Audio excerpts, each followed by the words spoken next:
You're listening to Podcast PXN, a video game podcast, delivering player experience news. Let's go!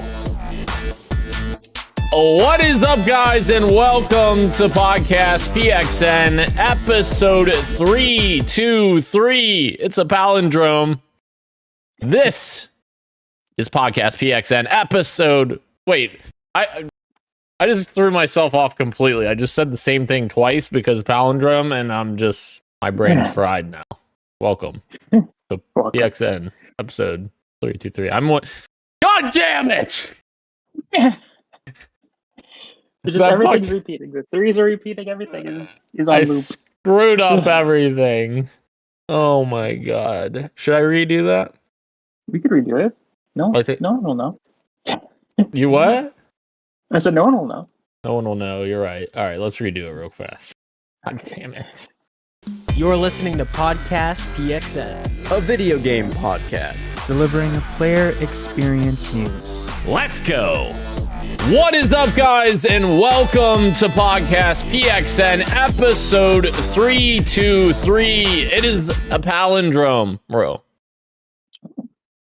It is. I am one of your hosts, Daniel Prindle, aka Dan is DTM on still Twitter, and I am joined over Discord by the Nintendo aficionado and hardcore casual himself, Roshan Warner at Roro. Hello. Are you going to do something special when we hit 343? That's awesome. Yeah. I guess we will have to. We'll have to do it. Yeah, a Halo themed episode. Yeah. That's awesome. We are not being glazed by our Embark Glazer, Gage Dempster, this week. He is out, but he will return. Thank you to everyone who is watching us live and participating in the chat. Just as a reminder, we are live each and every Wednesday at 8 p.m. Eastern Time on youtube.com/@podcastpxn and twitch.tv/podcastpxn as well. Bro, we have a big show this week. The topic of the show this week is our 2026 OpenCritic predictions. We're going to go over some scores that we think video games are going to get for this year. I tried to get a list of games that would most likely release this year. Obviously, we don't know for certain, but these are the ones we have a pretty good idea of right now. Yeah. Hell yeah. I'm excited. I've got my list here. Hell yeah. Of my scores here from the list. Yes. Huge. Okay. Let us begin then. We're going to start with Mario Tennis Fever Row, which the developer of Mario Tennis Fever, I can't remember their name, it escapes me, but I did look it up in their previous couple of games. I think Mario Golf Super Rush and Mario Tennis Aces, I believe, they usually hit low to mid 70s as their previous games. So that kind of gives you a ballpark of where to land here. So, Mario Tennis Fever, I will lead us off here with my prediction, and I am going to say it is going to be a 74. 75. Ooh, 75. Okay, nice. Right in the middle. Okay. Yeah.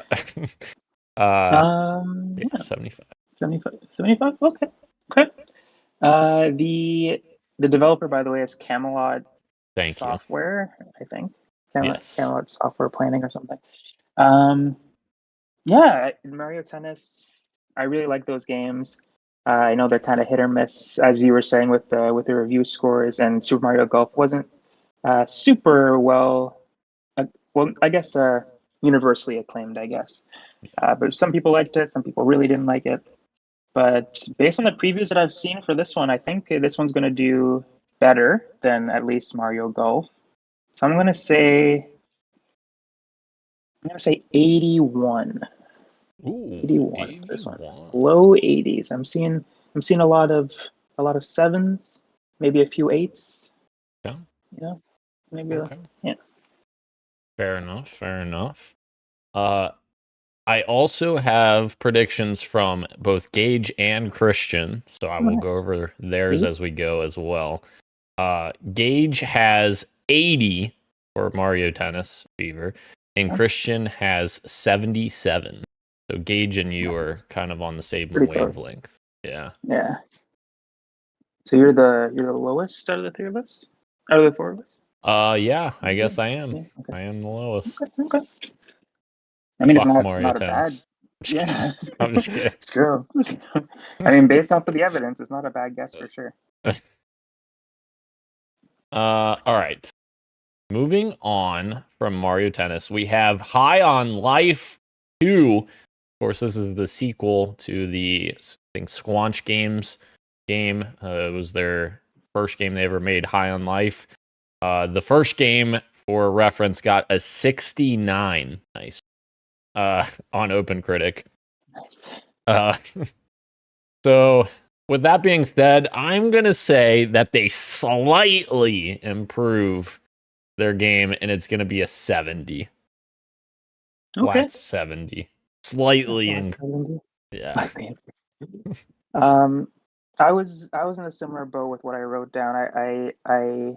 The comedy thing is such a hard thing to nail Yeah. with these types of games. So even if the gunplay is good, the story or the dialogue might fall flat, and that brings it down.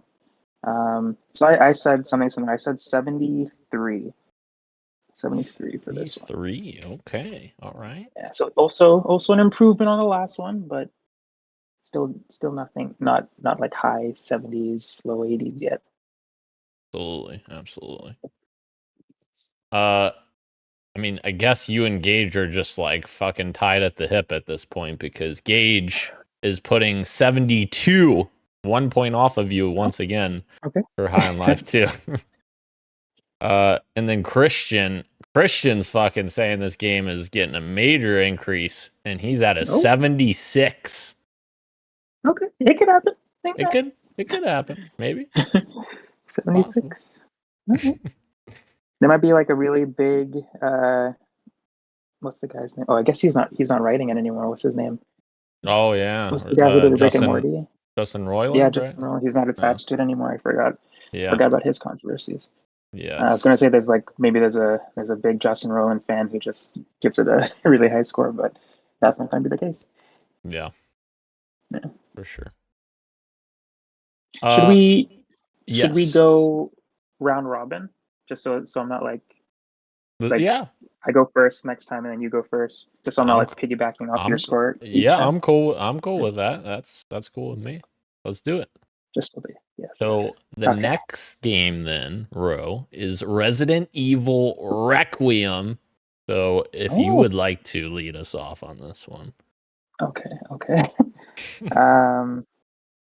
As we always speak about with these Capcom games, they're in their renaissance right now. Hell yeah. So I said Resident Evil Requiem would get a 94 is what I wrote down. Holy 94. Shit.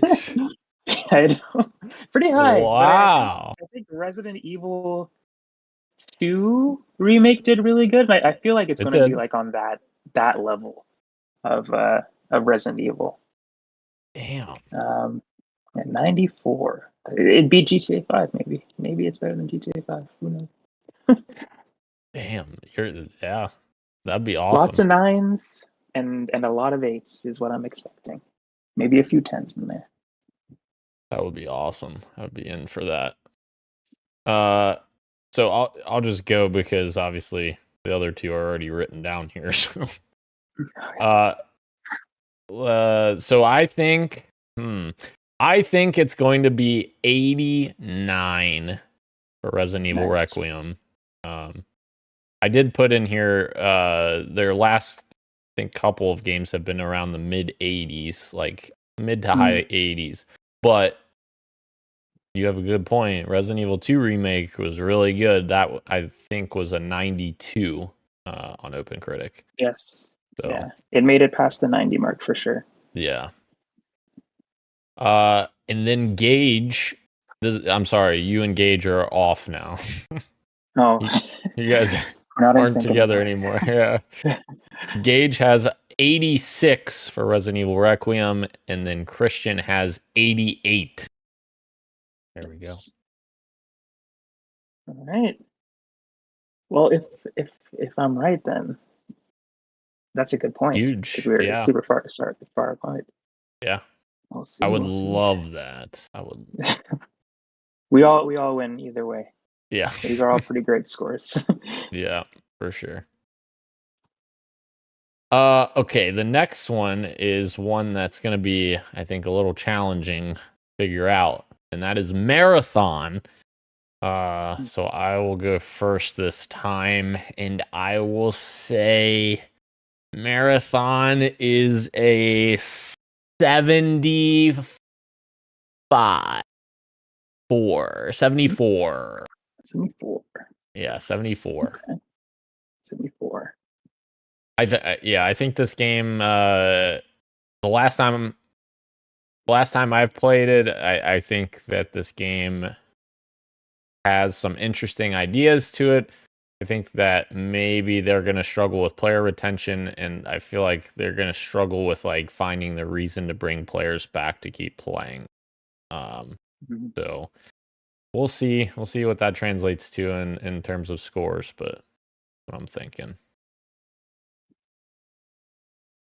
I, for Marathon, put down a 77 for my score. So high 70s. I've seen the general consensus on it kind of split down the middle, but I've seen it leaning a little bit more positively lately with the new videos and stuff like that. I mean, depending on where you go on Twitter or on YouTube, it's all over the place. But yeah, I'm confident that they could at least for the review period get some pretty good scores. But like you said, who knows what the future of the game will hold past like the launch period. It might be harder to keep player retention, like you were saying. But I feel like the initial first month might be pretty good. Yeah, that's fair. I put in the notes for Dev's previous review scores all over the damn place. Everywhere. Yeah, I mean their especially with last Destiny. Right, exactly. Their last Destiny expansion, I think, was high 60s, and then the final shape, I think, was in the 90s. So it's like, yeah, good luck guessing where this is gonna land. Gage said 80 for Marathon, and then Christian said 81. So they're higher on it than we are. That's interesting. I would have expected the opposite. Yeah, me too. All right. Then we will move to Replaced, which I believe this is their first game they've ever made. Thoreau, what are you thinking for Replaced? I gave it a solid 80, just 80. I think it'll be good. I think, like you're saying, it's their first game. I think there'll be some hiccups, I guess, in the game, as a lack of a better term. It looks really pretty, but I suspect that maybe there's not enough game there. Like every time we see it, it's like, oh, this looks so cinematic. This looks so badass. But maybe I haven't seen enough. Maybe it is out there. I still don't really know what the gameplay is like. I feel like I'm watching a lot of cutscenes when I see the gameplay, and maybe it just plays like that. There's games that play really cinematically, so it could really just be that. But yeah, I'm still, I don't know how to feel about it yet, but I expect it'll be definitely good, at least good. For sure. Except I'm a little higher on it, Ro. I think that this is getting an 86, is what I'm saying. I think this game looks really good. I've been excited for it. I've drafted it last year and this year. I think this might be good. This might be it. Yeah. This game, it's a completely different game. But the reason why I have it, it's low. 80 is not a bad score, obviously. But the reason I didn't do it higher was that it reminded me of a game that came out last year, which is Unbeatable. Again, completely different genre, completely different art style. but it's like the studio's first game, and there were a lot of really good things about it, but there were some things that were holding it back from being perfect. And the trailers, all of them were like so good. So I was so excited. And when the game came out, it was like, okay, this is good, but I see where they could have like fixed a few things. So that's kind of where my head is at with this, where it's like, this looks really good, but I suspect with it being their first game, they won't nail it 100%. Fair. That's fair. I'm hoping for a Cuphead like event. Yeah, true. Yeah, that could happen. That could happen. It does happen. It's true. Gage has 82 for replaced, and then Christian, We're back. you're back in sync. You're back. And then Christian has 81 for replaced. Nice. Okay. Hell yeah. All right. Mouse PI for hire. A lot of people have been interested in this, and I think this is another instance where this is their first game, I believe. So I am interested to see how this game does. I don't know. I mean, the art style is very unique, and I think we've been interested to see how it pans out, but I'm going to say an 80. Mm-hmm. Okay. I'm in the exact same boat. I wrote 78 for mine. Okay. Where, like, I like the art style, but I don't know how long the art style will be able to carry it. Is the gunplay going to be fun enough? Based on what I'm, you guys know, I'm not a huge FPS sort of guy, so it could be my bias speaking. But the art style is great, but I don't know how long I would be able to play that sort of game, I guess. Sure. And there are FPSs out there that can hold me, but I don't know if the art style will be enough for me and this one. And I wonder if other people will feel the same way. That's totally fair. It's got to have a little more substance to it. A little bit more, yeah. You guys are back on the same wavelength because Gage also picked 78 for mouse PI for hire.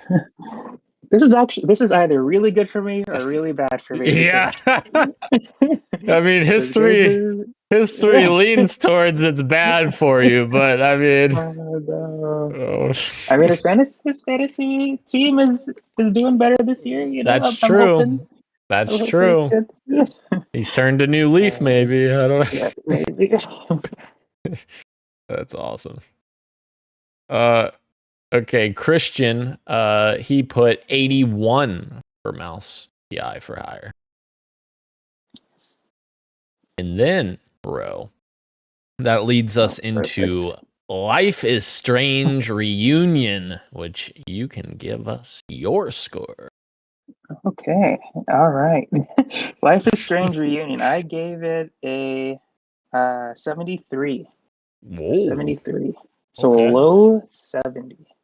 I am very worried that they're not going to be able to kind of nail this reunion, I guess, exactly, with Chloe and Max, and it's going to feel a little weird depending on what story you chose. I've seen some of the clips, and there's definitely a way that they wanted the first game to end, and I don't know. I'm worried how the story is going to play out. Maybe they fix it in the later episodes.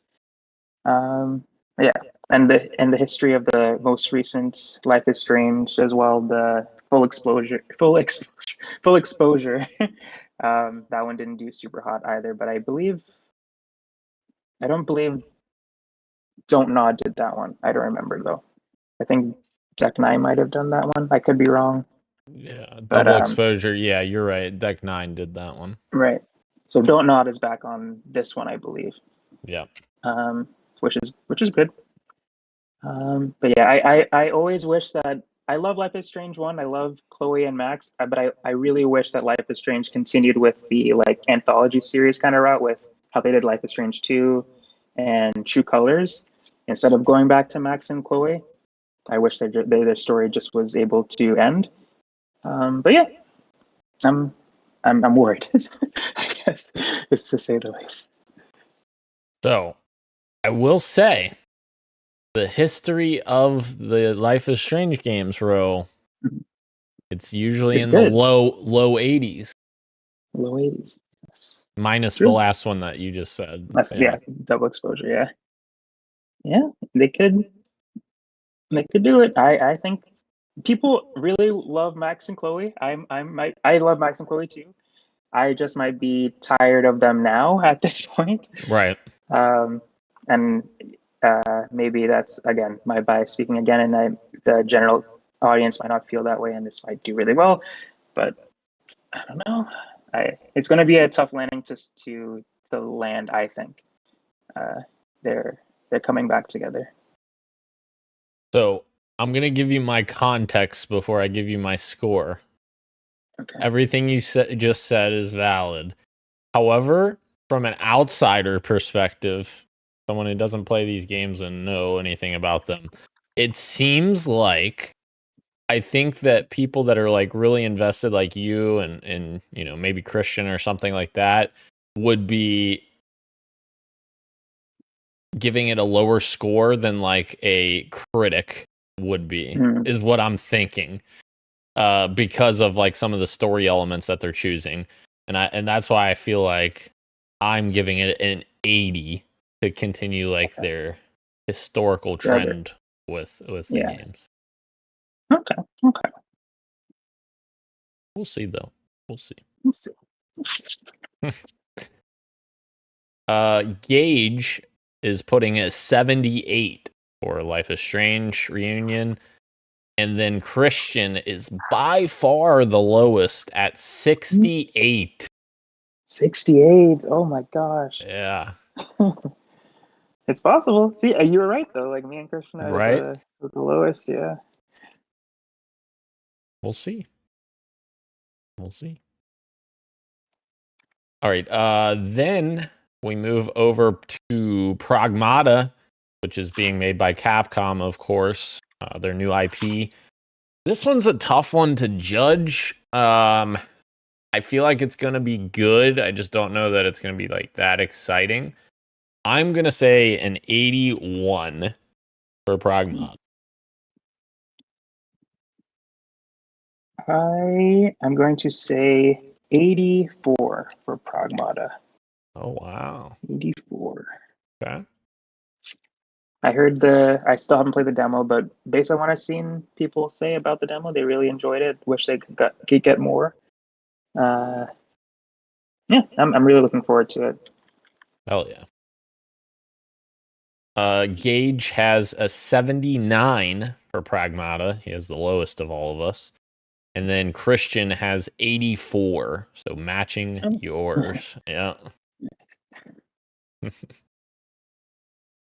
All right, then we jump on over to Saros. Of course, this is Housemarque's next game. Their last game they made, Returnal, I think was Returnal like mid 80s. I remember. Is that right? I think so. Thought I wrote down, but I'm kind of questioning it. Looking at that's I guess 86 was Returnal. So, what are you expecting? From that's what I wrote down actually. Oh, 86. 86 yeah. Wow. Huge. Oh, maybe that's good. I hope they get that back to back. That'd be huge. Yeah. I am thinking this could be good as well, Ro, and I think I'm saying 87. 87. Gage says 82. He's the lowest of us. And then Christian is the highest of us. He is at 90. 90. Is that Christian's first 90 on those? Yeah. The first one. So. Yeah. Maybe the last one. Who knows? Maybe. Maybe. All right. Then we jump over to Forza Horizon 6. These games traditionally have gotten in the 90s. The first two games didn't. I think the second game was in the high 80s. The first game was, I think, lower 80s. But ever since then, all 90s for Forza Horizon games. And that is why I am saying this game is getting a 91. It was not the last 90. Nope. Oh, it was Well, maybe that's Christmas Christian, last 90. right? But there we go. I wrote, what did you say? 91? I said 91. Yep. 91. I said 92. 92. 92. Okay. Just one That's above. sick. I hope that's true. Yeah, we're in the ballpark. This is the year of playground games, after all, as we'll talk about here in a little bit. Gage predicted 84 for Forza Horizon 6. Is Gage on drugs? We might need to test him because that's insane. That's insane. And 84 for a developer that's made 3 straight 90 plus games. What are we doing, Gage? What are we doing?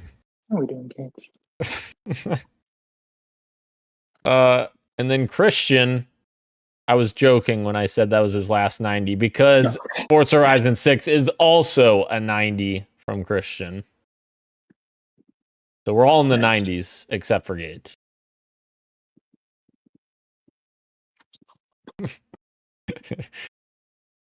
All right.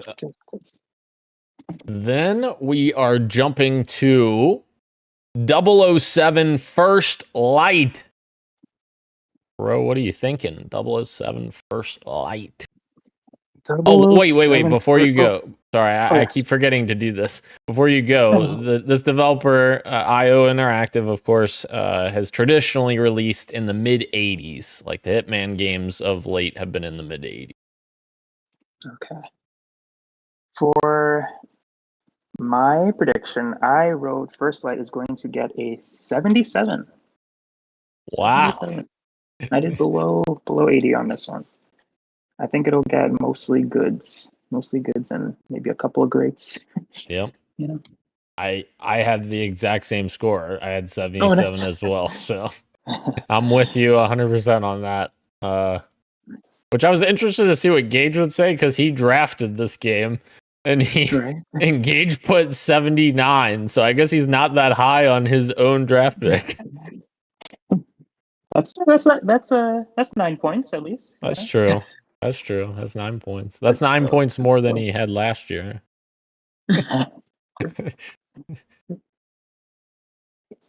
I guess Christian was on the same wavelength as Gage this time because he also had 79 for 007 First Light. All right. Pretty close on this one. Yeah. Pretty locked in, I'd say. All right. Then we're moving over to Lego Batman Legacy of the Dark Knight. Traditionally, their games have released around the low 70s. Give you some context there, which makes looking at what Gage and Christian put absolutely insane. But we'll get to that. Ro, what are you thinking for? Or did you go? No, it's your turn. I did go first. Did I? Yeah. I went first last time. You did? Okay, then it's me. I think so. Legacy of the Dark Knight, I'm going to say, continues the trend and is a 75. 75. Nice. I did not look at the history of the Lego games, but I did high 70s, I guess. So I did 78 for mine. Okay. So still in the 70s range, but I feel like, this whole Arkham City memory lane sort of thing might be good for it. I think it'll be fun. So I did 78 for this one. Hell yeah. Well, Gage and Christian are saying, hold my beer, because Gage is saying 81 for Lego Batman. And then Christian is saying 80. So both of them in the 80s. Interesting. Okay. Interesting. Glenn's in the chat. Glenn's saying, no, this Lego Batman one is for sure getting like an 88. Holy, somebody write that down. Actually, I'm going to put this in my notes here. Glenn says 88. I'm writing that in here. Yeah, that'd be awesome. I hope it gets that. It'd be great. Then we move into the Halloween game row, and the developer Ilphonic, they previously made Friday the 13th game, which I just want to say, I love that game. Once they fixed it, it was fucking broken as shit for a long time, and that's why the review scores for it were really bad. But after they fixed it, it was actually a really fun game. So yeah, Friday the 13th was in the 60s. So going from that to Halloween, what are we expecting out of Halloween, Ro? I also did my score in the 60s, but I also imagine that they improved over the last game, so I said 68. 68 for this one. Okay. Yeah. Okay. I feel like a lot of people have fun with this. Like a lot of people will enjoy just having some shits and giggle nights on this one. But critically, I don't know if it'll do super well. Sure. That's fair. I put a little higher. I am thinking 73. Just feel like surely they can't have a disaster launch again, right? Not again. Yeah. They must have learned. Right. And it feels like this game is going to be very much the same as Friday the 13th. So it's like, that was a ton of fun. I know it was a ton of fun. So it's like, sure, throw it in there. Yeah, just fix the launch stuff, and right, we're good. Exactly. Then we're cooking. And then Gage and Christian are on the same wavelength again with this game, which is a 72. Glenn is yelling in the chat saying, Dan, just remember, it's not who I am underneath. Oh, sorry. Dan, just remember, it's not who I am, but what I do that defines me. There you go, Glenn. Bruce Wayne? Bruce Wayne. I'm not Bruce Wayne, I'm Batman. Not the same person. Oh, right, of course.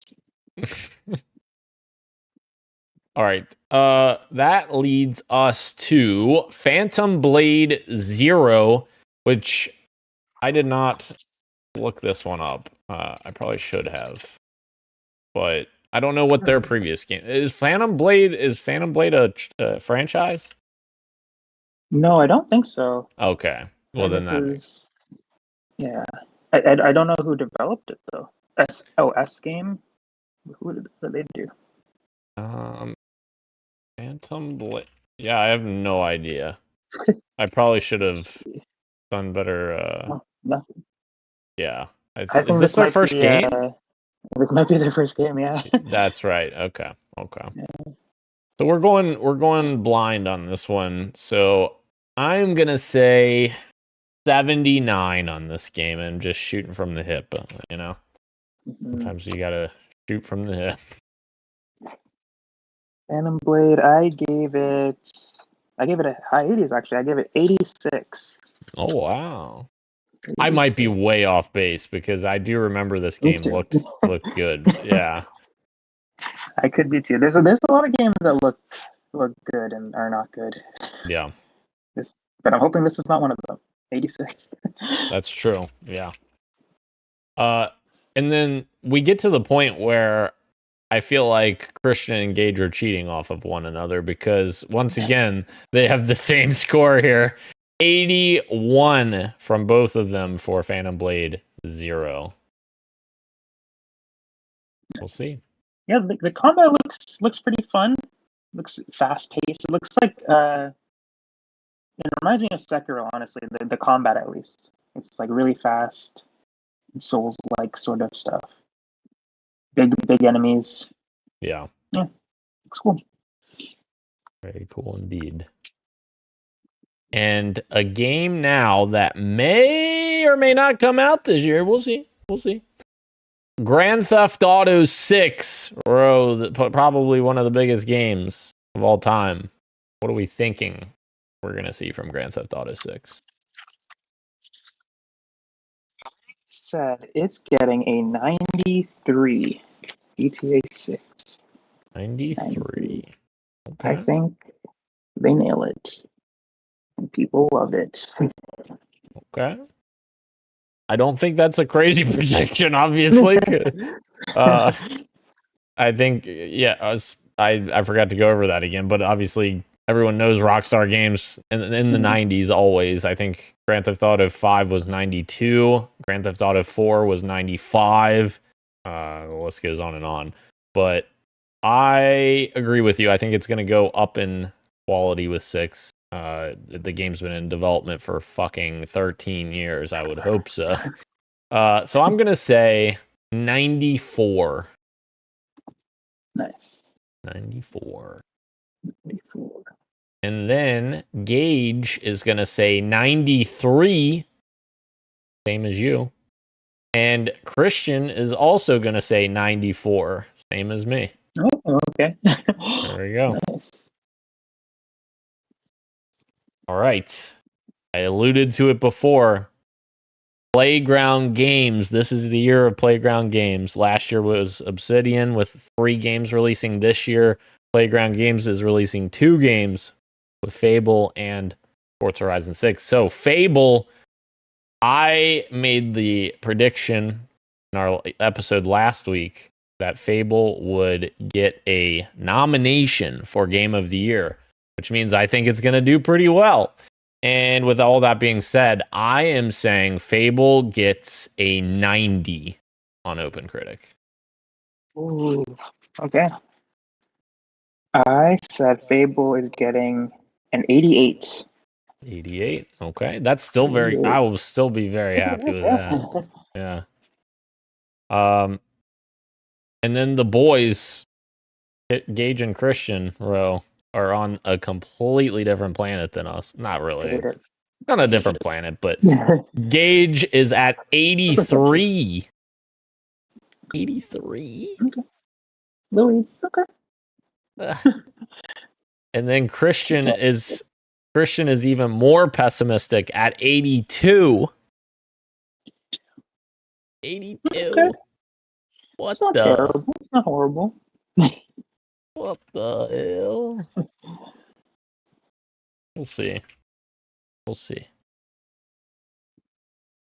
And then we have another Xbox title, Row. You may have heard of this franchise before. Halo Campaign Evolved, the remake of the beautiful Halo CE. And guess what? It's your turn to go first. Oh gosh. Okay. Oh, I really wait, let me give you... speak from you this time. Wait, let me give you history first. So Halo Infinite, for context, had an 87 at launch, despite all the people saying, oh my god, that game sucks and all this shit. 87 doesn't suck that much. Anyways, Halo 5 before that was an 84. So they're kind of sitting around like that mid upper 80 range. Halo 5 was 84. Yep, it was. I thought that was like the one people didn't like. People hated the campaign. That was the problem. Okay. Yeah. Okay. I see. I said Halo Campaign Evolved is going to get an 83. An 83. 83. Okay. All right. Okay. I'm going to hold myself back from... I'm just kidding. Dan thinks it's going to get a 100%. 100? No. Definitely not. I'm thinking that Halo Campaign Evolved will get an 86. 86.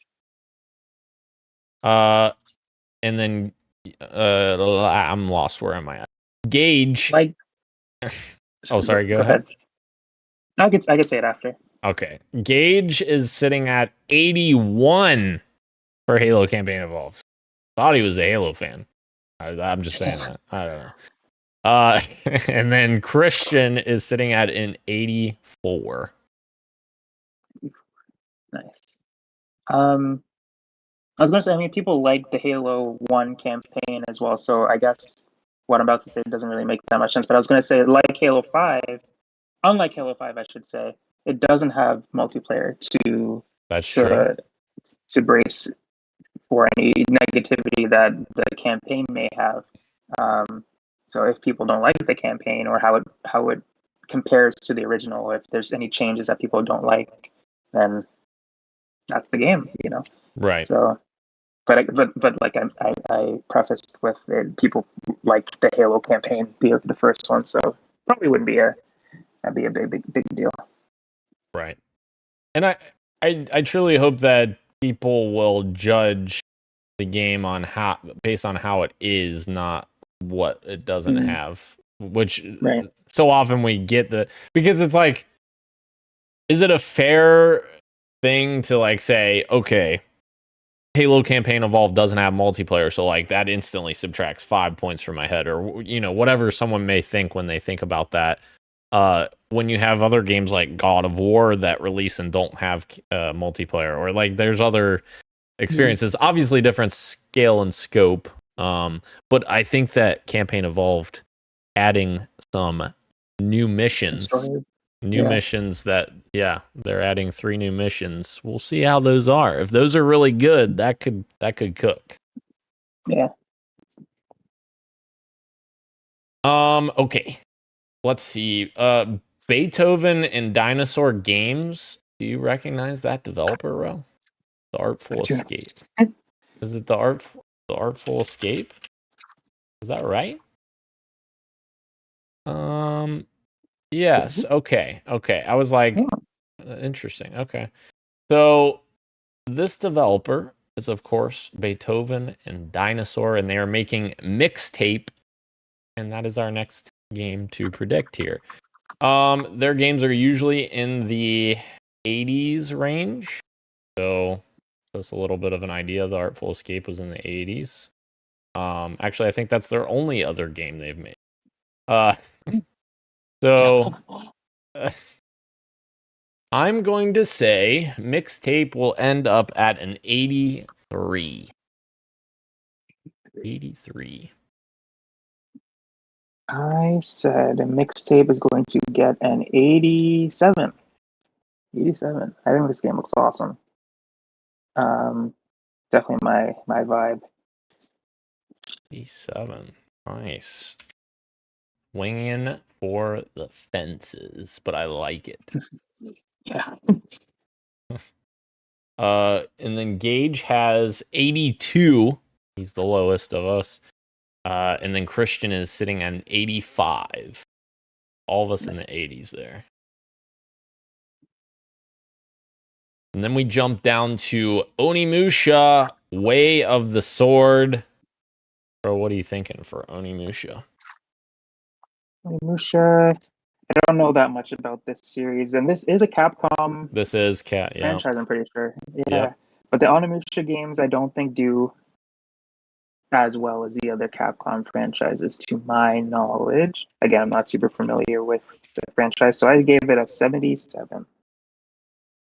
That's 77. fair. It's not part of their renaissance, I guess. Still good. Still good, yeah. That's fair. But not their, yeah. Okay.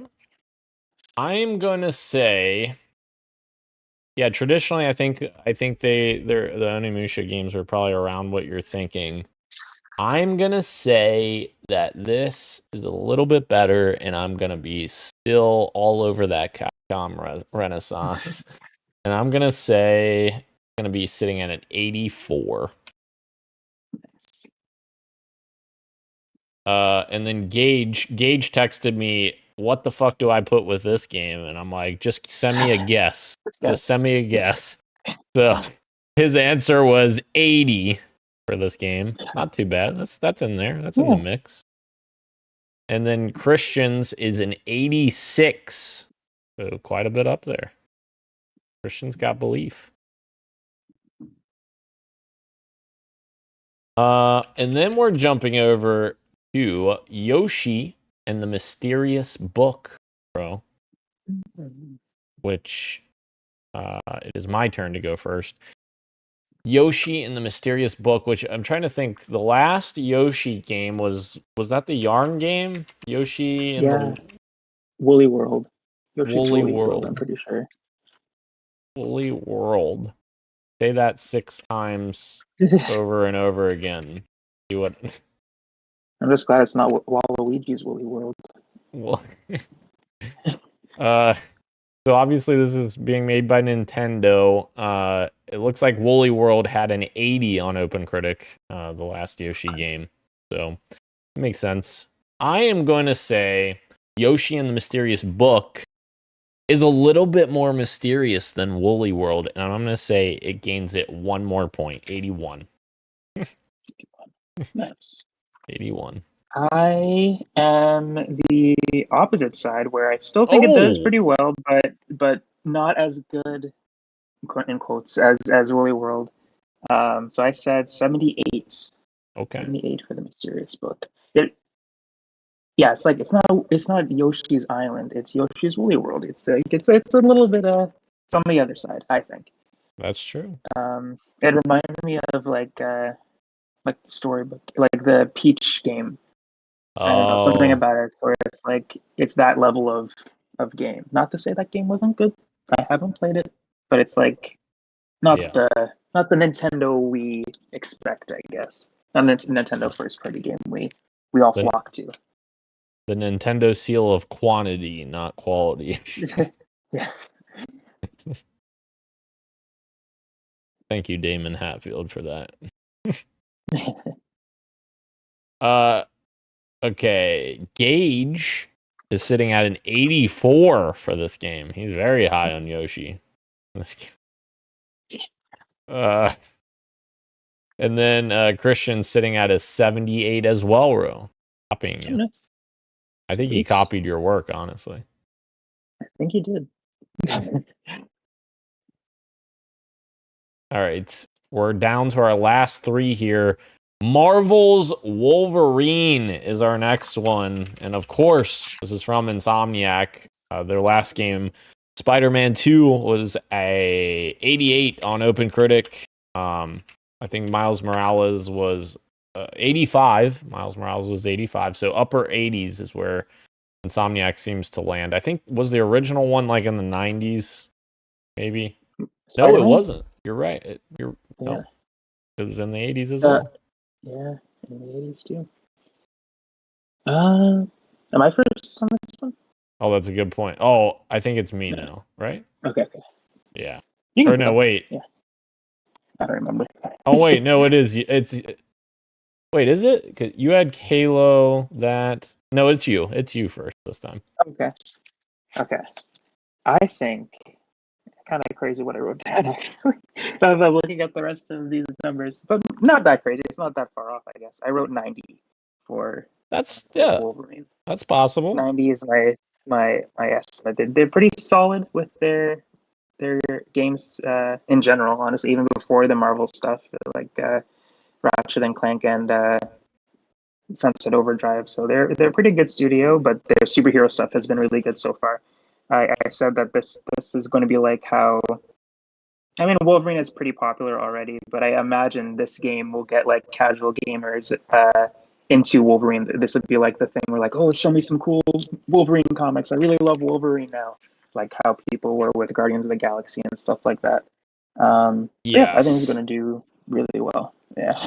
Dude, I can't believe you just said that. I love that Guardians of the Galaxy game. That was so good. Mm-hmm. It was so good that Square Enix shut down. Fucking, it was like, what? That was such a good game. I love that game. Why did they do this? Do this? Was it Eidos Montreal? Yeah, that made that game. Mm-hmm. So good.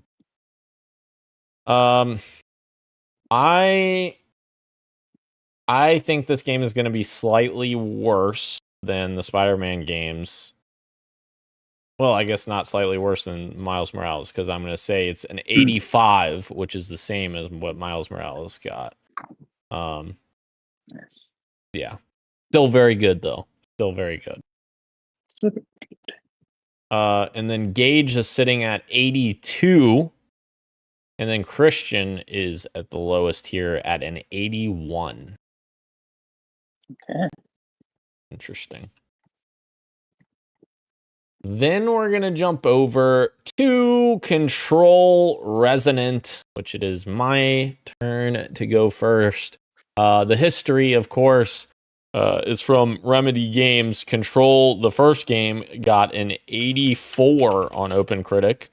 And then Alan Wake 2, which was their most recent game, that got an 89 on OpenCritic. So, with that being said, I'm going to say that this game is going to sit at an 86. I think it improves upon the first game. Yeah.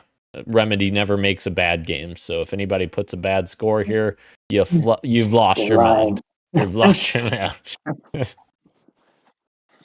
I said Control is getting an 84. Control Resident. 84. Okay. Same as the first game. Yes. Nice. And guess who's on the same wavelength as you? Gage is at an 84 as well. And then Christian is the highest of us. He has it at an 88, falling just behind Alan Wake 2. Very cool, very cool. Okay. Then that takes us to our final game on the list here, Tomb Raider Legacy of Atlantis, which is the remake of the first Tomb Raider game. And that means it is your turn to go for... Oh, actually, to give you some history of Crystal Dynamics, scores Tomb Raider, I guess Tomb Raider Reboot was an 84. Rise of the Tomb Raider, let's see what that's at. 84, 86. That was our best one. Oh, yep. Yeah. 86. And then Shadow of the Tomb Raider, which was an 80. The most recent was the lowest. All in the 80s, though. Yeah, pretty consistent. Indeed.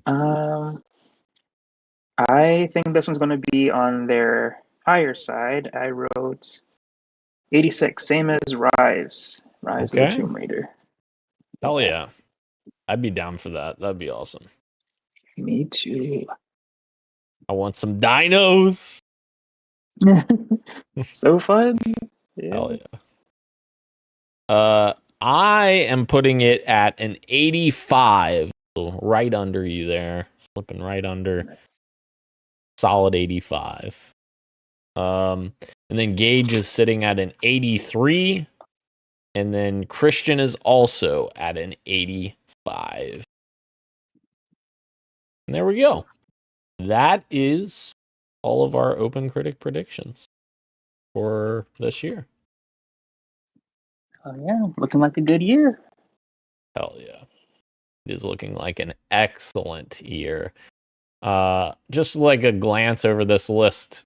So obviously Grand Theft Auto 6 is our far and away our aggregate high here out of everyone's scores being averaged together.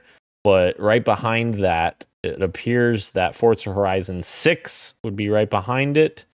And maybe Resident Evil Requiem and Sorrows appears to be also neck and neck with it.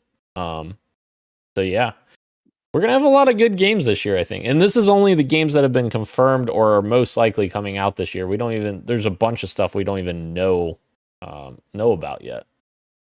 So that's exciting. Yeah, it's true. There's a Nintendo Direct tomorrow.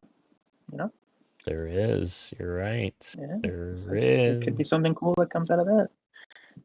New 3D Mario, Maybe not. Maybe not. I hope so. It's a partner direct, so I don't know if it'll fair enough. be at that one. But that would be awesome. Maybe another studio is making it or something. Who knows? That would be awesome. A little stealth drop. Yeah. All right, Ro. Let's jump into our quick bites here.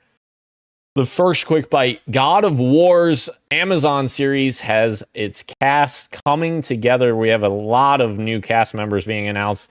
The first one here, Ryan Hurst has been announced as Kratos from Sons of Anarchy, and he has landed the leading role. Let's see. We also have Olafur Darri Olafsson which, gosh, Okay. my pronunciation there is probably bad. I Apologies. I have no idea how to pronounce that name. I could not help you. Yeah. He's known for a bunch of roles, including most recently Mr. Drummond on Severance. Absolutely. And I he could will be see it, playing actually. Thor. He's playing Thor. Yeah. Yeah. I liked him in Severance. I mean, he wasn't like a huge character, but he played his character Very well. well. Yeah. And I could definitely see the Thor him as Thor for sure. Yeah, I think they cooked on a lot of these castings here. Teresa Palmer will be in the series as Sif/Phoebe, who is Thor's wife. We also have Max Parker as Heimdall. And he's known for the Netflix series. Okay, Boots. I've heard of that. Then we have Mandy Patinkin as Odin. I think is also another good casting. Yeah. My second favorite character on Criminal Minds. Let's go. Huge. Huge. He's also known for a starring role as Saul Berenson on the TV show Homeland. And then we have an exciting one. Alistair Duncan is returning as Mimir. He's playing the same role as he did in the games. That's pretty cool. Love that. Yep. Then we have Jeff Golka, who's going to play Sindri. He is known for his roles on The X-Files and science fiction GOAT, Stargate SG-1. I love that series. Amazing. Great cast. Great casting. And then lastly, we have Danny Woodburn as Brock. You may know him from The Witcher and Seinfeld. That's our cast thus far for God of War.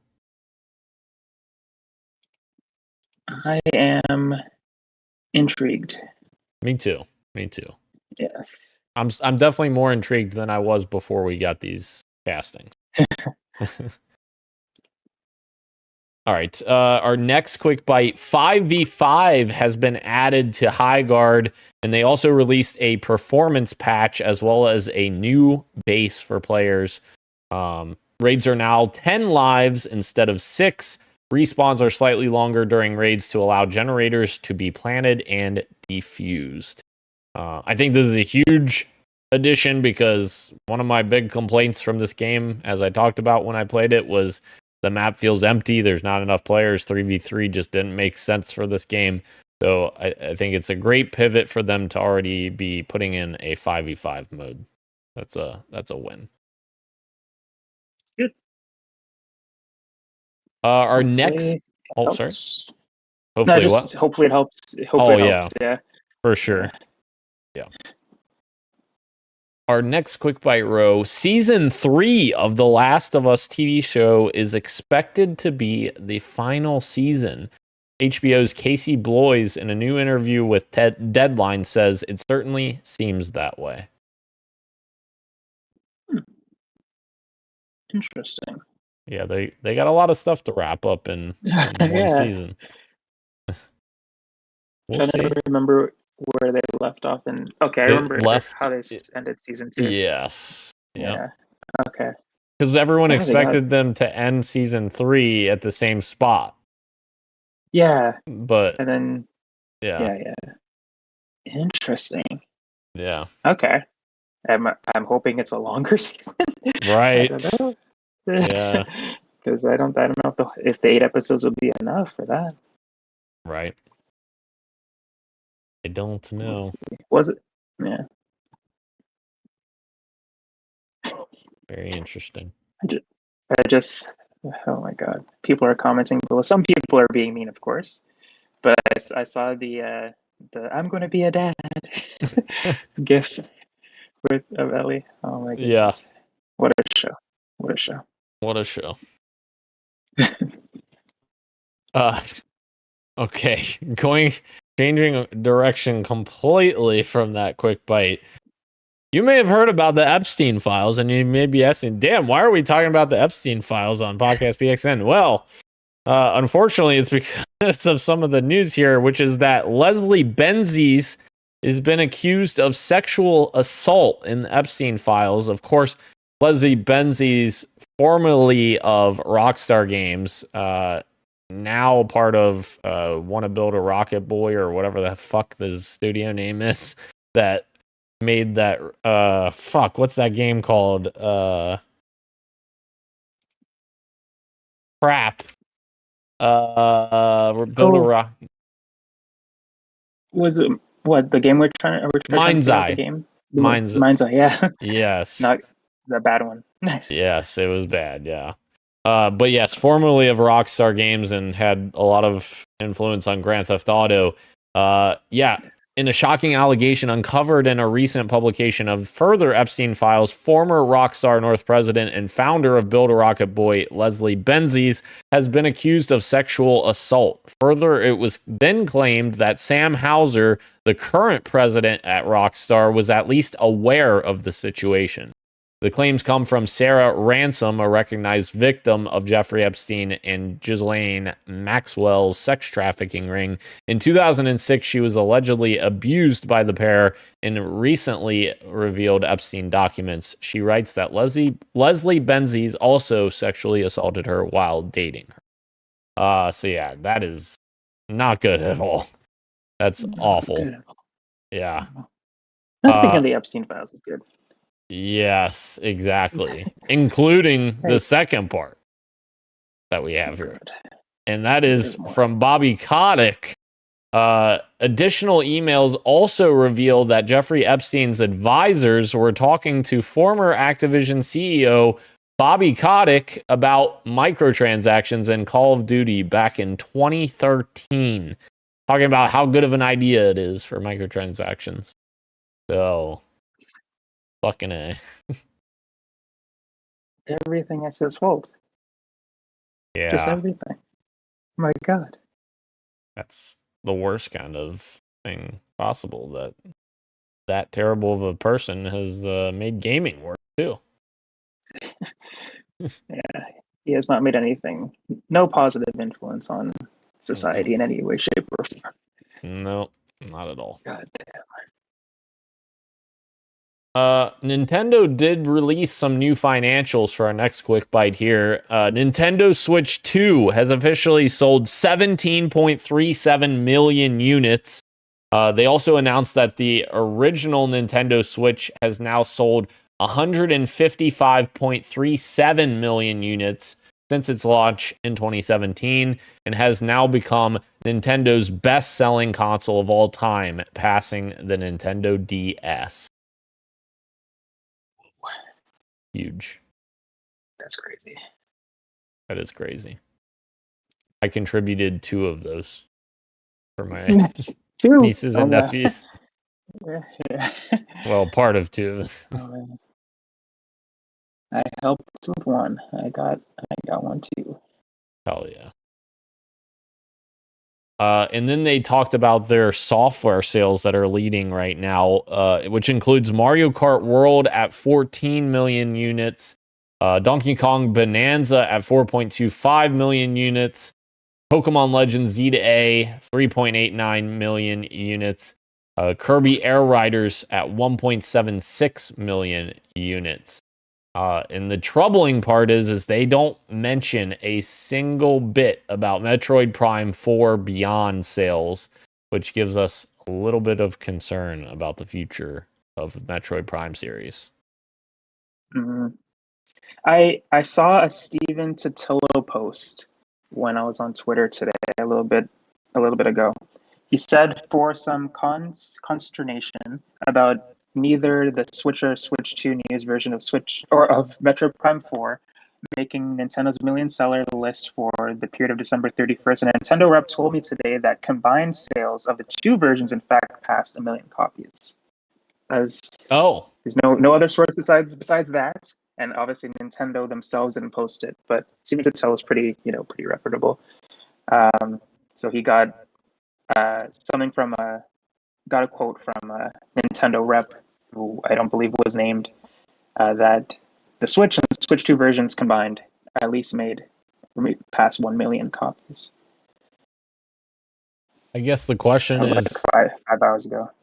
I guess the question is if it's 1 million copies, is that good enough for Metroid Prime 4? Mhm. But that's because that game's been in development for what, 8 years now, 9 years, Yes. something like that. Oh, I don't know if it's good for the series. I do some. Okay, well, I don't know. I'm getting this all from Twitter, so take it from a grain of salt. But the list looks real to me. I don't know where it's from, but list to date sales in millions of units for the Metroid series. The best selling one on this list is Metroid Dread with 3.7 million. That's Okay. the best one apparently. The last Metroid, Metroid Prime 3 did 1.41 million. So I guess it's pretty normal for Metroid to get around that amount, that 1 million range, I guess. Okay. Metroid Prime did 2.8. Metroid, the very original, did 2.7. Okay. So maybe it's enough, but it like you said, it is weird that they didn't share that information themselves. So maybe Yeah. things have changed. They're looking to line their pockets somehow. Yeah. Our next quick bite. There's a little bit of an Obsidian update here. This comes from a Bloomberg interview with Obsidian Entertainment. Clobril on Twitter has a nice condensed version here that I'm reading from. The studio is now at 280 developers. Grounded 2 is considered a big hit for the studio. The Outer Worlds 2 and Avowed both failed to meet sales expectations. Currently, there are no plans for the Outer Worlds 3. That makes me sad. That makes me very sad. Josh Sawyer says that launching 3 games in 2025 wasn't ideal, but rather the result of internal planning issues. Which makes sense. You probably don't want to release 3 games the same year. Yeah. Yeah. Obsidian's plan for the next few years is to work on projects big and small, completely new games, and added content for the Outer Worlds 2 and Grounded 2, and space out the releases. Obsidian hopes to keep creating experimental games such as Grounded and Pentiment into the future, with both being successful and profitable. Microsoft, in a statement, underlined the importance of the studio, saying, Obsidian develops games that are central to our vision of reaching more players than ever before. Obsidian demonstrates that creative excellence and range that continues to strengthen Xbox's portfolio. So yeah, not great news in terms of sales for Avowed and the Outer Worlds. And I saw some people saying that they said that they would never release another The Outer Worlds game. I feel like that's not what they said. They just said they're not currently working on anything. I still feel like the door's open there if they came up with something that they could come back to the series. But that does upset me a little bit. Granted, I need to get on fucking playing it myself, The Outer Worlds Part 2. So I'm a walking contradiction here by not playing it. But yeah. I love this studio, and I hope they keep getting to make what they want to make. I would love to see them make a new Fallout game. Just saying. Yeah. Maybe they will soon. Maybe they will. Our next quick bite. Sony has a patent for AI podcasts using voices of your favorite PlayStation characters and mascots, Ro. Are you excited for AI podcasts? No, I'm not.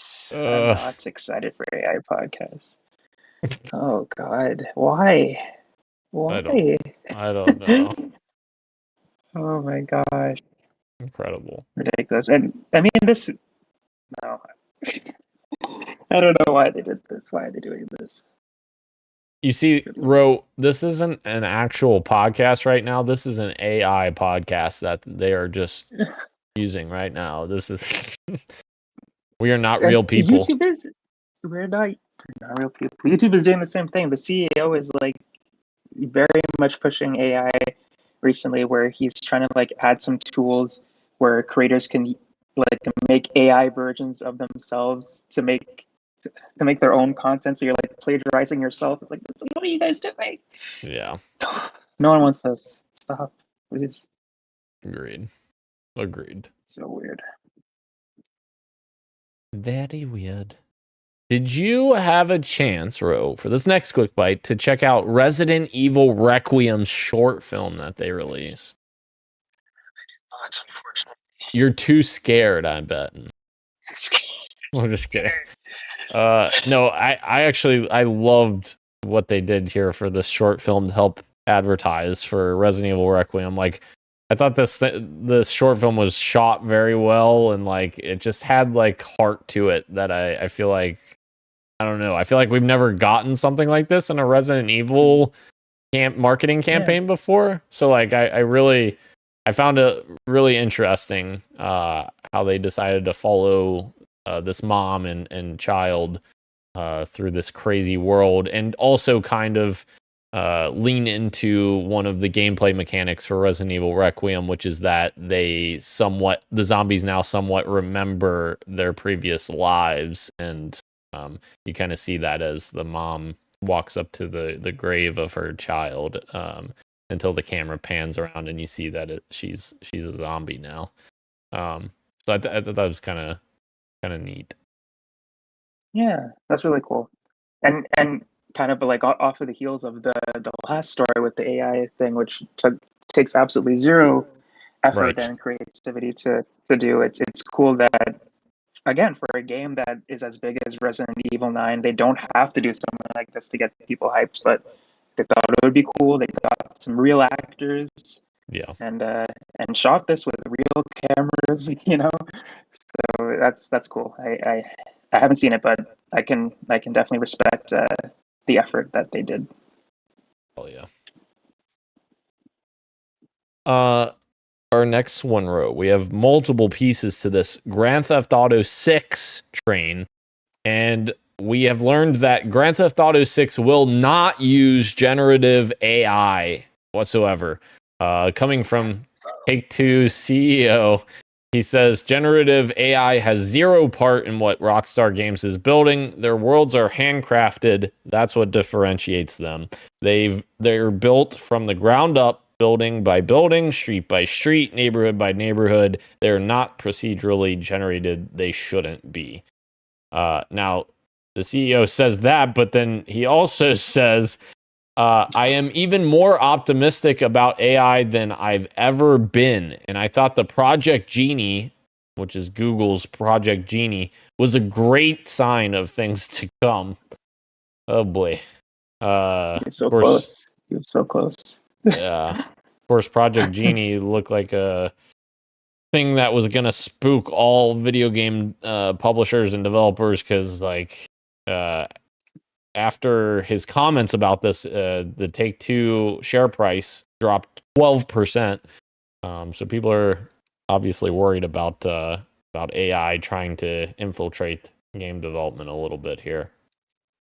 And he also said that he's very confident about GTA 6's November 2026 release date. When he was asked how confident he was about it, he said, "I feel good about it, very good about it."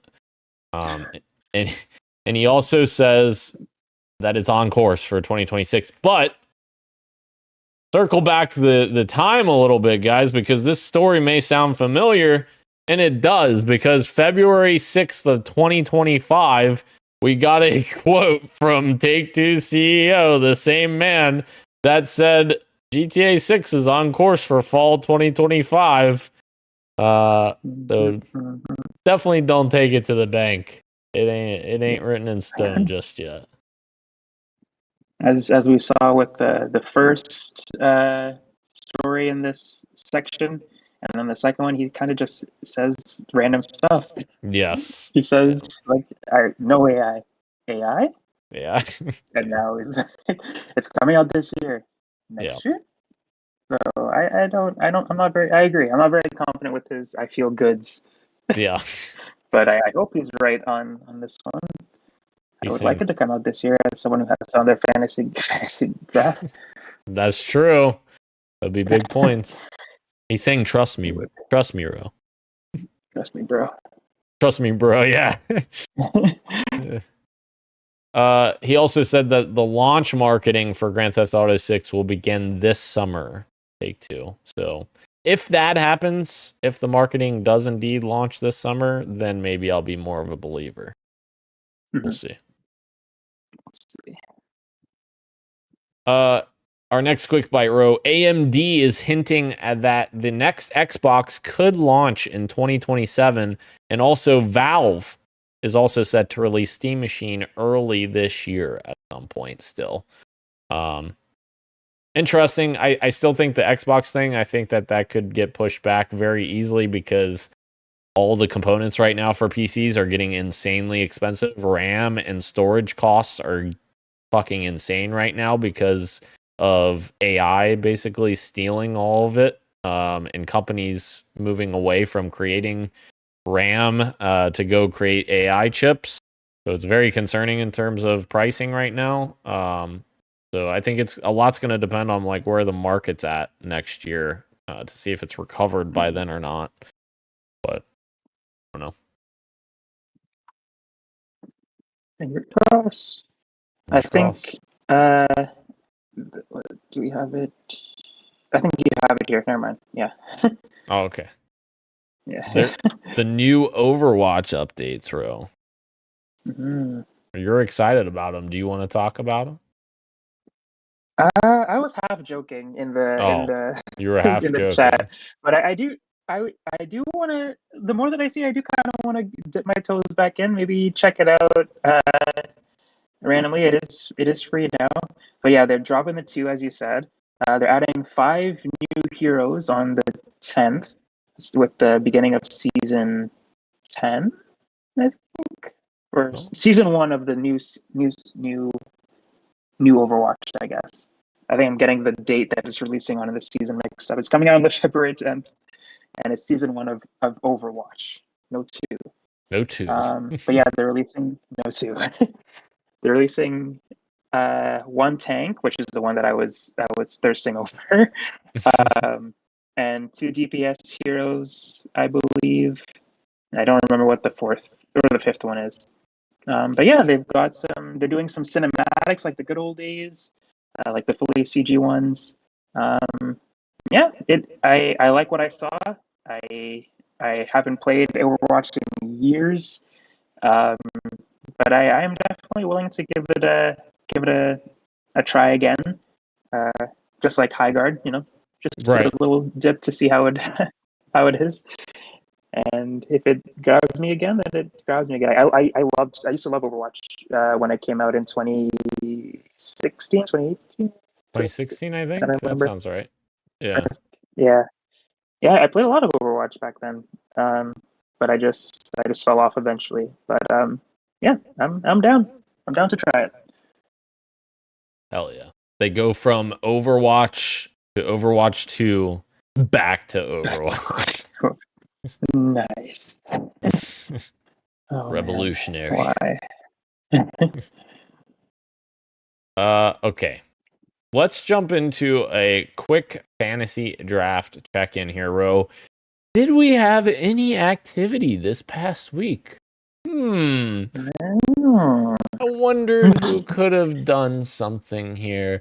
Halo is Evolved, publisher, that is mine, of course, has picked up successfully Yoshi and the Mysterious Book with a bid of $3. I'll take it.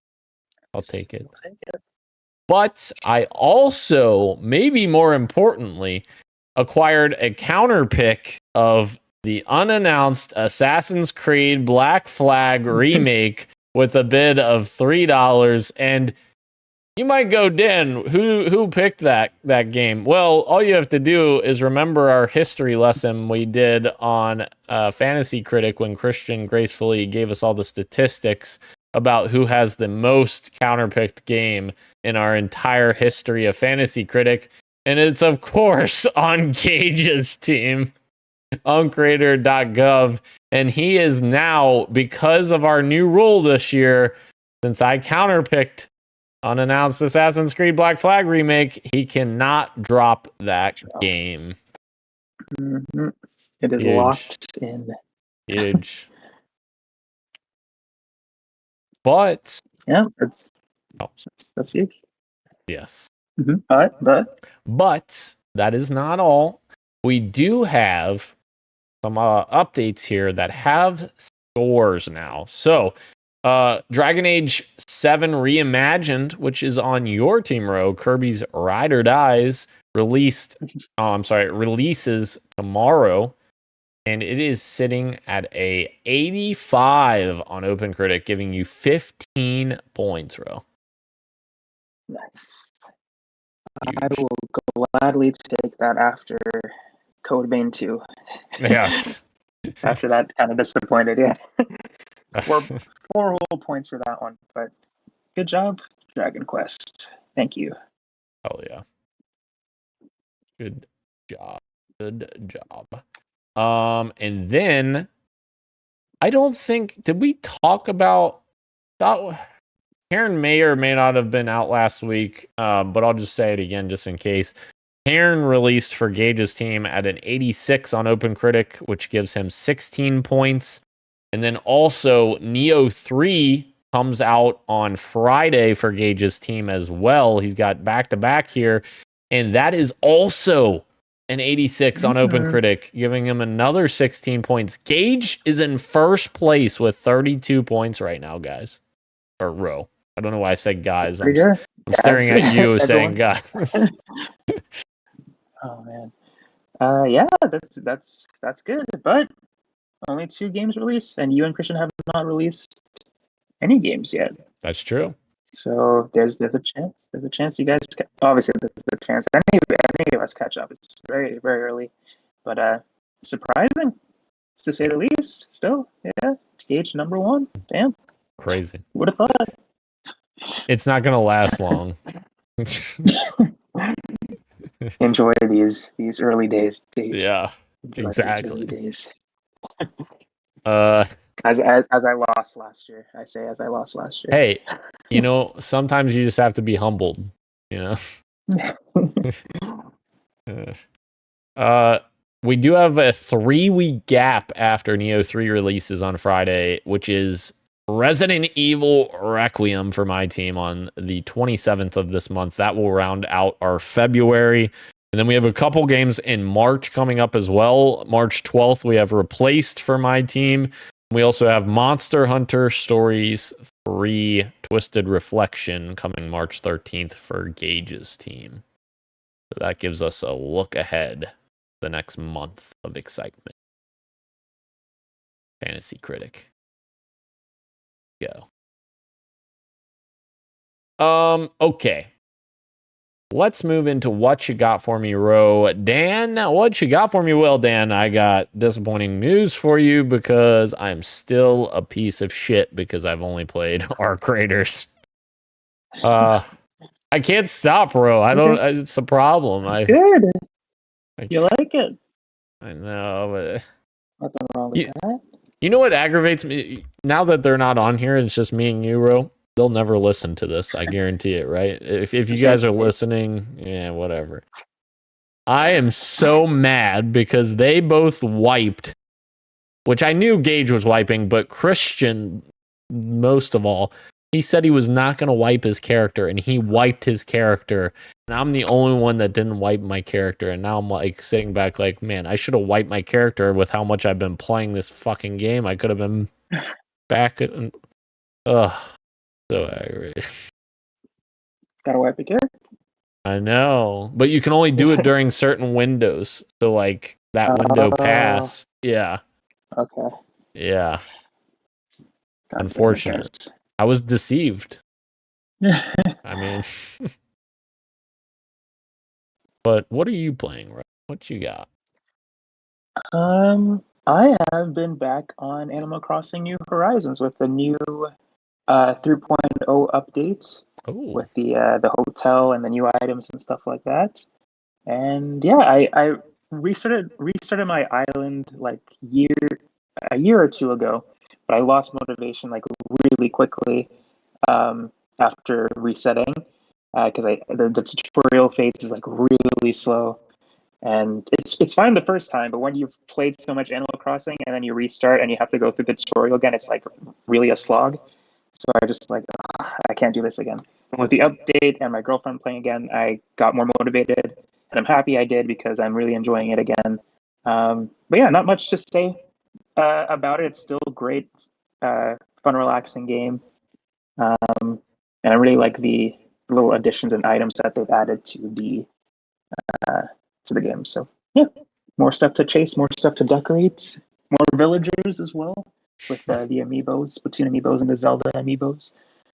So yeah, having a good time. They're adding a bunch of amiibos. I saw what Mario Wonder amiibos coming. Oh yeah, Yeah. there was another one too. Yeah, you're right.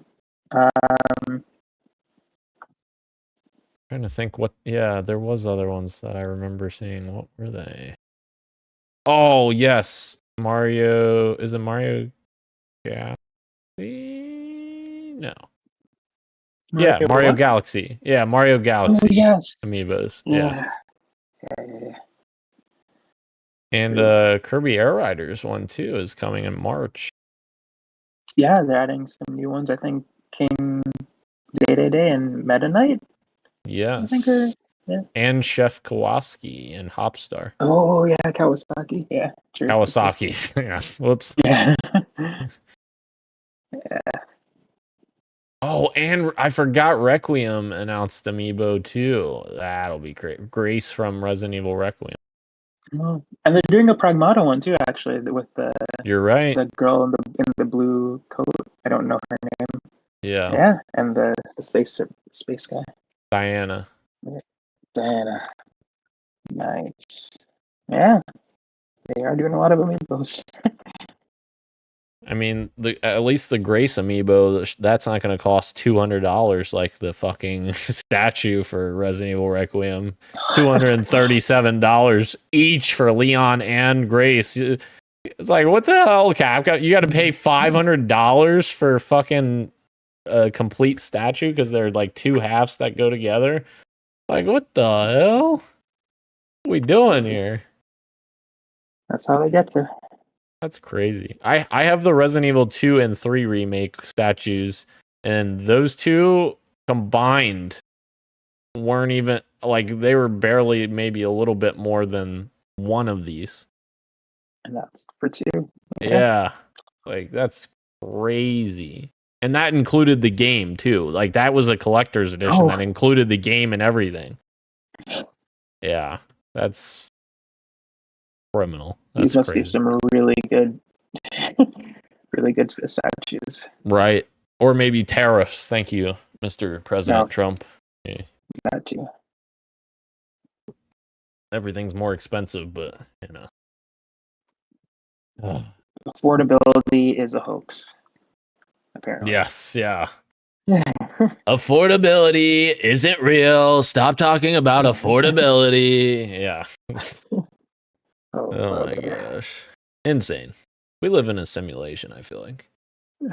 I hope so. I hope this is in reality because this is crazy. Yes. That's the only explanation I will accept, that this is a simulation and we're all being bored with. Yeah. God damn. One can hope. All right. Thank you again to everyone joining us live on YouTube and Twitch, as well as podcast services everywhere, including Apple Podcasts, YouTube Music, Spotify, and everywhere else you get your podcasts. Thank you, Ro. Gage will return. I am Daniel, and this has been Podcast PXN, and we are out. Much love, and keep on gaming. Yeah.